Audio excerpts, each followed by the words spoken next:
Nothing beats a Big Ten football game, especially a Penn State football game. Fans screaming and singing, fight songs blaring from the blue band section, and... hold up. A football player praying in the end zone? In October 2009, during a University of Minnesota versus Penn State game, Minnesota's mascot, Goldie Gopher, accosted defensive end Jerome Hayes when Hayes knelt for his pregame prayer. This insensitive gesture enraged Penn State fans and was covered by USA Today and ESPN. But what's important about this? It's only a rival attempting to heckle the other team, right? Well, this whole thing can be looked at as representing a much bigger issue: religion and schools. Students like Hayes prove that, even in the seemingly lawless collegiate world, religion is still present. But does religion have a justified presence at our public institution of Penn State? Before we look at dear old State in detail, let's look at the big picture. As dictated by the Establishment Clause of the First Amendment, public universities are not allowed to establish an official religion. Before the passage of this amendment in 1791, public universities were indeed linked to religions. The State University of New Jersey, Rutgers, was a Baptist institution, and Harvard University was a Puritan school. That all changed when the First Amendment prohibited state religion.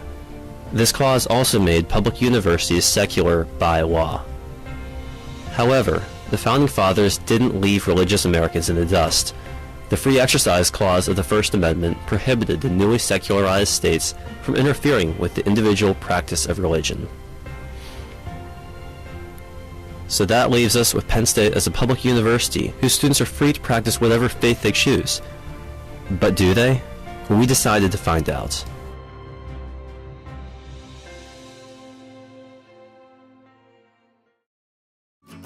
Yeah, I'd say so.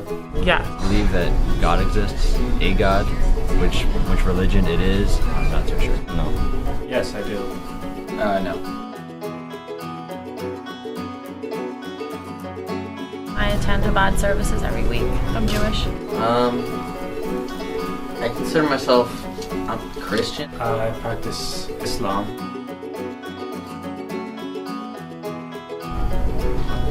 Yeah, I guess I'm not sure which path to go. It's the right path. According to the most recent Penn State Pulse survey conducted in 2007, of the sample size of 1,091 students, 36.1% of the students considered themselves to be strongly religious, and 34.9% considered themselves to be at least minimally religious. However, in this same surveyed body, wherein only roughly a third considered themselves to be strongly religious, roughly half of the students surveyed considered themselves to be spiritual. These statistics, in turn, compare well to a broader research conducted by Harvard University's Institute of Politics in 2006. According to this study, only a small number of students become less religious after entering the independent college world. In fact, most survey participants said that their faith, or lack thereof, remained about the same. However, it is true that rather than exercising their faith within traditional religious institutions, many students find themselves surrounded by people expressing religion in less orthodox ways. Enter Gary Catell, the current Willard preacher, who has heralded the Word of God to passers-by since November of 1982. Students generally respond to it, not unless ignoring is a response. I'd say most of the students just kind of ignore it and walk by. There's a minority that really, expresses dislike, and then there's a minority that expresses, some sort of interest. But the vast majority, I think, just go about their business, don't care one way or the other.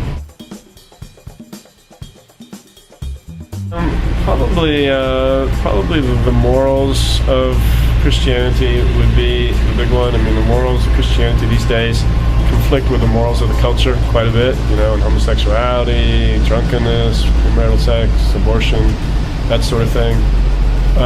Atheism has been a big topic in the last few years, and so the atheists want to discuss whether there even is a God or whether Christianity itself is valid. Speaking of atheism, Happy Valley is also home to the prominent Atheist and Agnostic Student Association, another great example of a specialty group awaiting college students. We have 3 general goals in our mission statement. The first of which is to provide a safe social atmosphere for atheists and like-minded thinkers. Atheists are currently the most hated minority in the country, with just over 45% of Americans saying that they would least prefer to have their child marry an atheist, and I believe just over 55% saying they would not vote for an otherwise perfectly qualified atheist candidate to be President of the United States. The second statement we have in our mission statement is to raise awareness of atheists on campus. Atheists compose about 15% of the United States population, and in our generation it's 25 to 35%, and we're still one of the most underrepresented minorities in politics. So we want to raise awareness of the fact that we exist, and also of a skeptical mindset and rational thought. Gary Catell and Scott Brown represent 2 specialty ideologies here at Penn State, and in August 2010, the atheists and fundamentalist Christians clashed in a big way. Armed with posters and flyers, non-student Christian protesters who were visiting the campus sought to convert students in front of the hub, likening their plight to a moral dilemma. If your neighbor was in a burning house, would you go to help them, or would you stand there doing nothing? Meanwhile, the atheist camp, represented by Penn State's own Atheist and Agnostic Association, asked passersby to do such things as consider Jediism. However, when the day was done, neither side caved to the other's point of view. Despite the polarizing antics of these specialty organizations, many Penn Staters observe a moderate, peaceful approach to their spirituality. More able to consider things based on their impact in the real world and the way that things are now and how they actually affect human suffering. It impacts my moral decisions that I live on here. I think it impacts my daily life in general. I think having a strict ethical code gives you a lens to see action. Definitely. I think it's part of having a philosophy on life. Religion is. It's part of creating your moral decisions, and life at Penn State is the same as anywhere else you're living. Yeah, definitely. I try to let it, shape, the way I make decisions, and one of the biggest effects is on my morals and ethics. Notice any similarities? Basically everyone, Jewish, Christian, atheist or agnostic, links their spiritual stance to their moral code. So religion, or even lack thereof, at Penn State is founded on a similar platform after all. The crux of the matter was described perfectly by Penn State's Vedic, or Holistic Yoga Society member, Sherwan's Surrender at the Pascagoula Spiritual Center's 2nd Annual Interfaith Spiritual Breakfast in February 2011. We're all looking for the same God, even though the ideas are different. At the end of our quest, we discovered almost exactly what Surrender said. Religious presence here at Penn State is represented by 61 active student organizations and a host of outside preachers. But these groups' activities are neither obligatory nor threatening, just as Surrender quoted Mother Teresa at the breakfast. The problem of the world is hunger, not hunger of the belly, but hunger of the heart. Love is the way to fix it.